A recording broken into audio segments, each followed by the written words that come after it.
यानंतर बुलेटिनमध्ये आपण घेणार आहोत महत्त्वाच्या घडामोडींचा सुपरफास्ट आढावा 100 हेडलाईन्स मधून।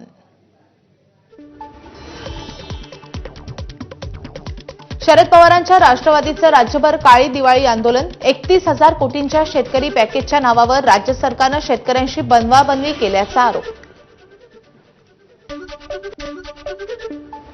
भंडाऱ्यामध्ये शरद पवारांच्या राष्ट्रवादीचं काळी दिवाळी आंदोलन। माजी आमदार चरण वाघमारे यांच्या नेतृत्वामध्ये भंडाऱ्याच्या त्रिमूर्ती चौकामध्ये राज्य सरकारचा निषेध। अतिवृष्टीग्रस्तांच्या मदतीमध्ये राजकारण आणू इच्छित नाही शरद पवारांचं वक्तव्य। तर सढळ हाताने मदतीची सरकारची तयारी दिसत नाही शरद पवारांची टीका। ज्यांच्या कृषी मंत्री पदाच्या काळात सर्वाधिक शेतकरी आत्महत्या झाल्या ते पूरग्रस्तांच्या शेतकरी मदतीवरून काळी दिवाळी साजरी करणार। भाजप नेते केशव उपाध्यायांचं शरद पवारांना प्रत्युत्तर। दिवाळीपूर्वी मदत देऊ असं सांगण्यात आलं होतं, मात्र शेतकऱ्यांच्या खात्यामध्ये पैसे पाठवल्याचं दिसून येत नाहीये। शेतकऱ्यांवर काळी दिवाळी साजरी करण्याची वेळ सरकारनं आणली। विजय वडेट्टीवारांची टीका। बीडमध्ये आज ओबीसी समाजाकडून महाएल्गार सभेचं आयोजन। मराठा आरक्षणासंदर्भातला हैदराबाद गॅझेटियरचा जीआर रद्द करण्याच्या मागणीसाठी ओबीसींचा एल्गार। सभेपूर्वी मराठा समन्वयकांना पोलिसांच्या नोटिसा। मेळावा कोणत्याही पक्षाचा नाही, तरी सर्व पक्षीय नेते एकवटणार आहेत। राज्यामधले ओबीसी नेते एकत्र येणार आहेत। आरक्षणाला धक्का लागणार नाही यासाठी आपण प्रयत्नांची पराकाष्ठा करू, भुजबळांचं वक्तव्य। जीआर रद्द होणार नाही तोपर्यंत ओबीसी शांत बसणार नाहीत। निवडणुकीमध्ये सरकारला ओबीसींच्या रोषाला सामोरं जावं लागेल, लक्ष्मण हाकेंचा इशारा। हाकेंना काही जण चावी देतात, ते चार्जिंगवर चालणारे बाहुले। आमदार विजयसिंह पंडितांची लक्ष्मण हाकेंवर टीका। हाकेंनी लोकांच्या मनामध्ये विष पेरण्याचं काम करू नये, विजयसिंह पंडितांचा सल्ला। ओबीसींचा मोर्चा नसून विशिष्ट जातीचा मोर्चा, त्यांना ओबीसींच्या हिताशी काहीही देणं घेणं नाही। मोर्चा काढणारे ओबीसींचे खरे शत्रू, जरांगेंचा ओबीसी मोर्चावर हल्लाबोल। छत्रपती संभाजीनगरमध्ये राधाकृष्ण विखे पाटलांना मराठा बांधवांनी घेराव घातलाय। हैदराबाद गॅझेटियर संदर्भातल्या जीआरच्या माध्यमातून किती कुणबी प्रमाणपत्र मिळाले, मराठा बांधवांचा सवाल। ओबीसी महाएल्गार मेळाव्याच्या पार्श्वभूमीवर छत्रपती संभाजीनगर येथे मुक्कामी असलेले मंत्री राधाकृष्ण विखे पाटील यांच्या सुरक्षेमध्ये वाढ। विखे पाटील यांच्या दौऱ्यामध्ये मोठा पोलीस बंदोबस्त तैनात। ओबीसी महाएल्गार सभेसाठी येणाऱ्या वाहनांना टोल माफी। आमदार धनंजय मुंडे यांनी ओबीसी महाएल्गार सभेसाठी येणाऱ्या वाहनांना टोल माफी करावी अशी मागणी केली होती। कुणबी प्रमाणपत्राविषयीच्या शासन निर्णयाला आव्हान देणाऱ्या याचिकेवरती आजची सुनावणी टळली। आता सर्वोच्च न्यायालयामध्ये दिवाळीनंतरच सुनावणी होणार असल्याची माहिती। मनसेच्या वतीनं मुंबईमधल्या शिवाजी पार्क मैदानावर दीपोत्सव। मनसेच्या दीपोत्सव 2025 सोहळ्याचं उद्घाटन उद्धव ठाकरे करणार। उद्धव ठाकरेंकडून सामनाच्या दिवाळी अंकात संपादकीय लेखामधून राज्य सरकारवर हल्लाबोल। आमदार खासदारांची विक्री ही 50 आणि 100 कोटींना होते, मग शेतकऱ्यांना नुकसान भरपाई केवळ 5 ते 10 हजारांची का? ठाकरेंचा सरकारला सवाल। ठाकरेंच्या शिवसेनेचे खासदार संजय राऊतांचा लोकलनं प्रवास। पालघरमध्ये राऊतांच्या हस्ते संपर्क कार्यालयाचं उद्घाटन। भाजपचे आमदार शिवाजीराव कर्डिले यांचं पहाटे हृदयविकाराच्या धक्क्याने निधन। वयाच्या 67व्या वर्षी शिवाजीराव कर्डिलेंनी घेतला अखेरचा श्वास। राहुरी मतदारसंघामधून भाजपचे होते विद्यमान आमदार आणि संग्राम जगताप यांचे ते सासरे होते।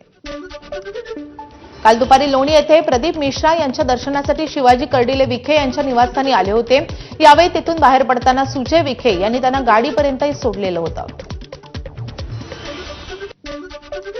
राहुरीचे आमदार शिवाजीराव कर्डिले यांचं अल्पशा आजारानं निधन झाल्याचं वृत्त अत्यंत दुःखद आहे। त्यांच्या जाण्यानं सर्वांनाच धक्का बसलाय। रोहित पवारांकडून एक्स पोस्ट करत श्रद्धांजली। सिंहस्थ कुंभमेळ्याच्या पार्श्वभूमीवर नाशिकच्या गोदावरीच्या काठावर असलेलं वस्त्रांतरगृह पाडण्याचं काम। पाडकामाच्या दरम्यान दत्त मंदिर, महादेव मंदिर आणि गंगा गोदावरी मंदिर यांचं नुकसान झाल्यानं पुरोहित संघ आक्रमक।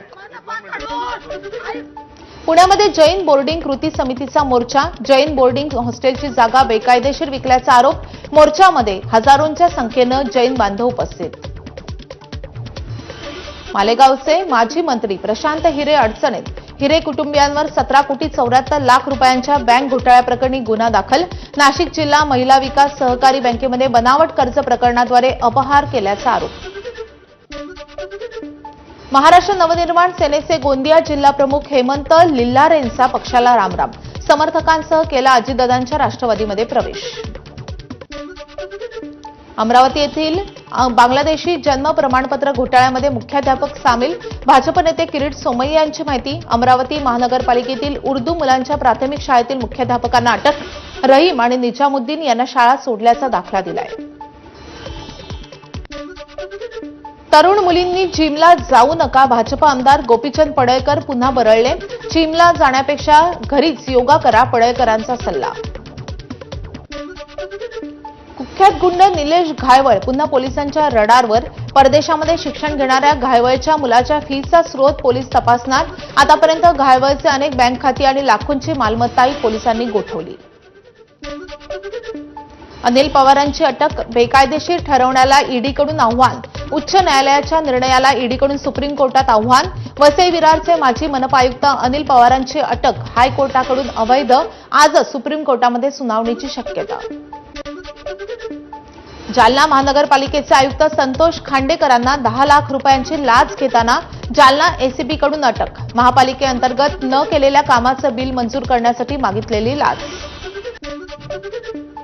महसूल मंत्री चंद्रशेखर बावनकुळे यांच्याकडून महसूल अधिकाऱ्यांना दिवाळी भेट. राज्यामधल्या 22 उपजिल्हाधिकाऱ्यांना अतिरिक्त जिल्हाधिकारी पदावर बढती, तर महसूलच्या 23 अतिरिक्त जिल्हाधिकाऱ्यांना निवड श्रेणी म्हणून बढती. राज्यामधल्या 23 अधिकाऱ्यांचा आयएएस होण्याचा मार्ग मोकळा. आज दिवाळीचा पहिला दिवस वसुबारस. कोल्हापुरामध्ये नागरिकांकडून गोमातेची विधिवत पूजा. कोल्हापुरातल्या गोरक्षक संताजी बाबा घोरपडे यांनी वसुबारस निमित्तानं गायींचा गोठा फुलांनी सजवलाय.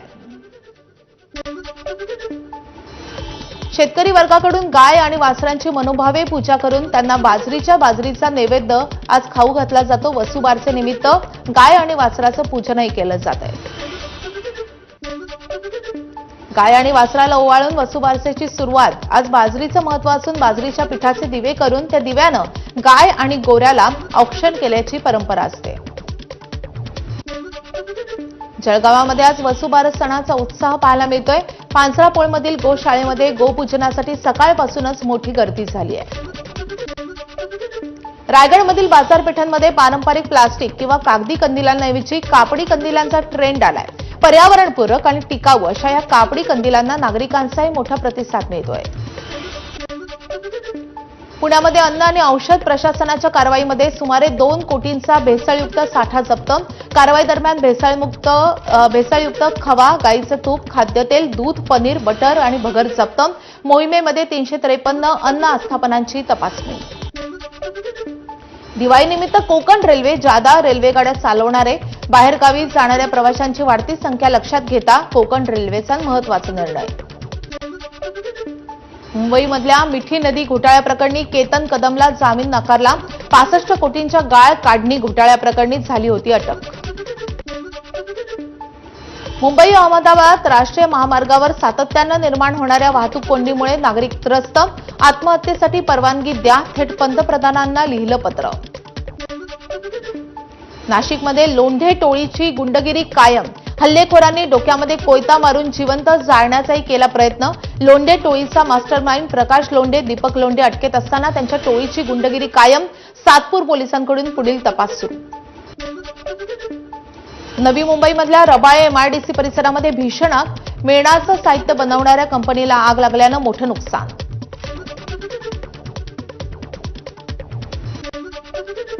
दहिसरमध्ये राशन दुकानदाराला ब्लॅकमेल करून 50,000ची खंडणी मागितल्याप्रकरणी एका युट्यूब पत्रकारासह मनसेच्या 3 कार्यकर्त्यांच्या विरोधात गुन्हा दाखल. या प्रकरणी 4 अटक.